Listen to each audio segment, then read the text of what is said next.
Soapy's Choice. Soapy sat on a seat in Madison Square, New York, and looked up at the sky. A dead leaf fell onto his arm. Winter was coming, and Soapy knew that he must make his plans. He moved unhappily on his seat. He wanted 3 months in a nice warm prison with food and good friends. This was how he usually spent his winters. And now it was time, because at night on his seat in the square, 3 newspapers did not keep out the cold. So Soapy decided to go to prison, and at once began to try his first plan. It was usually easy. He ate dinner in an expensive restaurant. Then he told them he had no money and they called a policeman. Nice and easy with no trouble. So Soapy left his seat and walked slowly along the street. Soon he came to a bright restaurant on Broadway. This was all right. He just had to get to a table in the restaurant and sit down. That was all, because when he sat down, people could only see his coat and his shirt, which were not very old. Nobody could see his trousers. He thought about the meal, not too expensive, but good. But when Soapy went into the restaurant, the waiter saw Soapy's dirty old trousers and terrible shoes. Strong hands turned him round and helped him out into the street again. So now he had to think of something different. Soapy walked away from Broadway and soon he found himself on 6th Avenue. He stopped in front of a shop window and looked at it. It was nice and bright, and everybody in the street could see him. Slowly and carefully he picked up a stone and threw it at the window. The glass broke with a loud noise. People ran round the corner and Soapy was happy, because the man in front was a policeman. Soapy did not move. He stood there with his hands in his pockets, and he smiled. I'll soon be in prison now, he thought.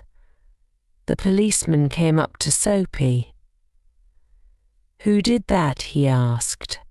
Perhaps I did, Soapy replied. But the policeman knew that people who break windows do not stop to talk to policemen. They run away. And just then the policeman saw another man who was running to catch a bus. So the policeman ran after him. Soapy watched for a minute. Then he walked away. No luck again. He began to feel cross.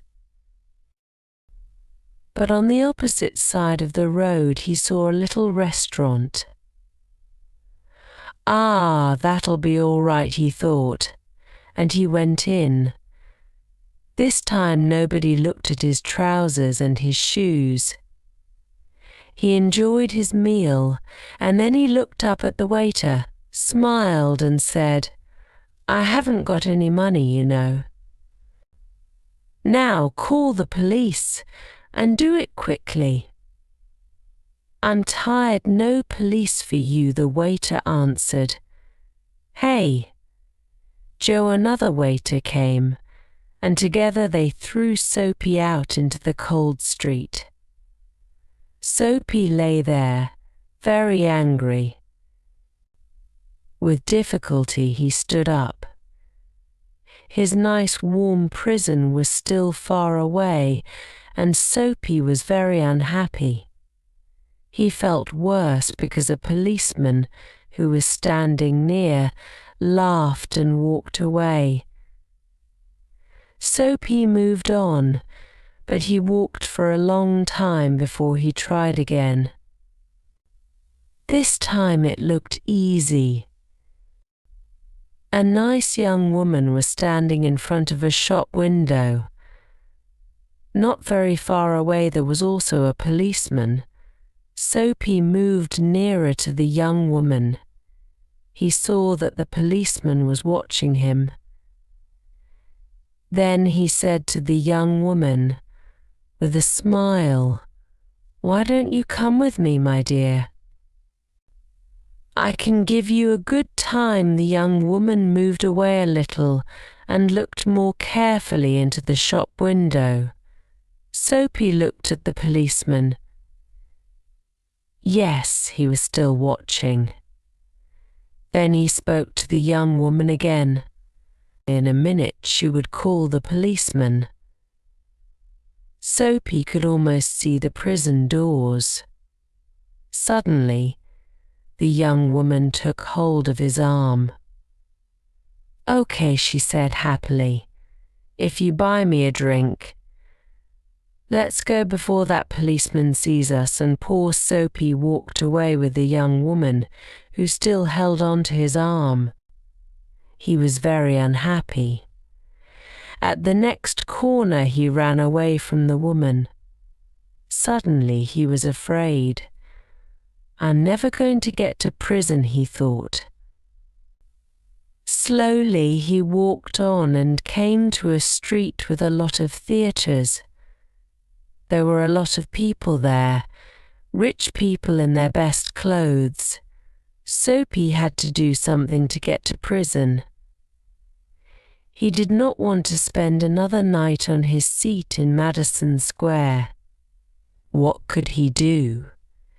Then he saw a policeman near him, so he began to sing and shout and make a lot of noise. This time they must send him to prison.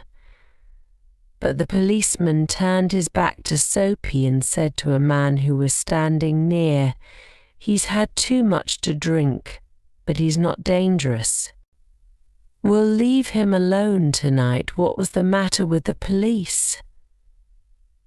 Soapy was really unhappy now, but he stopped making a noise. How could he get to prison? The wind was cold, and he pulled his thin coat around him. But just then, inside a shop, he saw a man with an expensive umbrella. The man put his umbrella down near the door and took out a cigarette. Soapy went into the shop, picked up the umbrella, and slowly he began to walk away. The man came quickly after him. "That's my umbrella," he said. "Oh, is it?" Soapy replied. "Then why don't you call a policeman?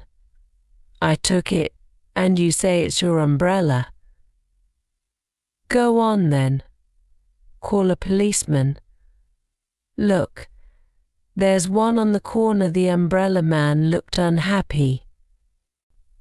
"Well, perhaps I've made a mistake. I took it from a restaurant this morning.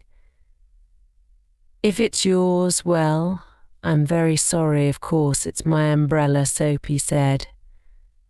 The policeman looked at them and the umbrella man walked away. The policeman went to help a beautiful young girl to cross the road. Soapy was really angry now. He threw the umbrella away and said many bad things about policemen. Just because he wanted to go to prison, they did not want to send him there. He could do nothing wrong. He began to walk back to Madison Square and home his seat. But on a quiet corner, Soapy suddenly stopped. Here, in the middle of the city, was a beautiful old church. Through one purple window he could see a soft light, and sweet music was coming from inside the church. The moon was high in the sky and everything was quiet. For a few seconds it was like a country church, and Soapy remembered other, happier days. He thought of the days when he had a mother and friends and beautiful things in his life. Then he thought about his life now, the empty days, the dead plans. And then a wonderful thing happened. Soapy decided to change his life and be a new man. Tomorrow, he said to himself, I'll go into town and find work. My life will be good again. I'll be somebody important. Everything will be different. Soapy felt a hand on his arm.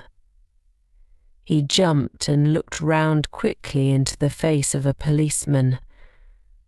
"What are you doing here?" asked the policeman. "Nothing," Soapy answered.